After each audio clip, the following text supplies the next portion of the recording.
ಧಾರವಾಡ ನಗರದ ನಗರ ಪೊಲೀಸ್ ಠಾಣೆ ಏನಿದೆ, ಸಬರ್ಬನ್ ಪೊಲೀಸ್ ಠಾಣೆ, ಇಲ್ಲಿ ಒಂದು ನಿನ್ನೆ ಘಟನೆ ಆಗಿದೆ. ಆ ಘಟನೆಯಲ್ಲಿ ಮಧ್ಯಾಹ್ನ ಒಂದು 2:45-3 ಗಂಟೆ ಸಮಯದಲ್ಲಿ ಇಬ್ಬರು ಮಕ್ಕಳುಗಳು, ಅವರು ಒಬ್ಬ 50 ವರ್ಷದ ವ್ಯಕ್ತಿ ಬಂದು ಕರ್ಕೊಂಡು ಹೋಗ್ತಾನೆ.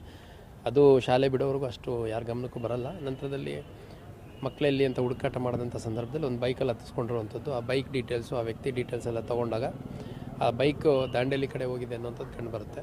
ಅದರ ಹಿನ್ನೆಲೆಯಲ್ಲಿ ನಮ್ಮ ಅಧಿಕಾರಿಗಳ ತಂಡ ಏನಿದೆ ಅದು ಅವರು ಇಮಿಡಿಯೇಟಾಗಿ ಆ ರೂಟಲ್ಲಿ ಚೇಸ್ ಮಾಡಿದ್ದಾರೆ.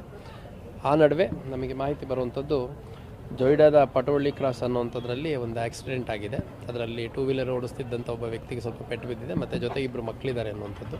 ಅವ್ರು ಯಾರು ಏನು ಅಂತ ಪರಿಶೀಲನೆ ಮಾಡಿದಂಥ ಸಂದರ್ಭದಲ್ಲಿ ಧಾರವಾಡದ ಶಾಲೆಯಲ್ಲಿ ಓದ್ತಿದ್ದಂಥವ್ರು ಅನ್ನುವಂಥದ್ದು, ಮತ್ತು ಈ ವ್ಯಕ್ತಿ ಬಗ್ಗೆ ಅಷ್ಟು ಪರಿಚಯ ಮಕ್ಕಳಿಗಿಲ್ಲ ಅಂಥದ್ದು.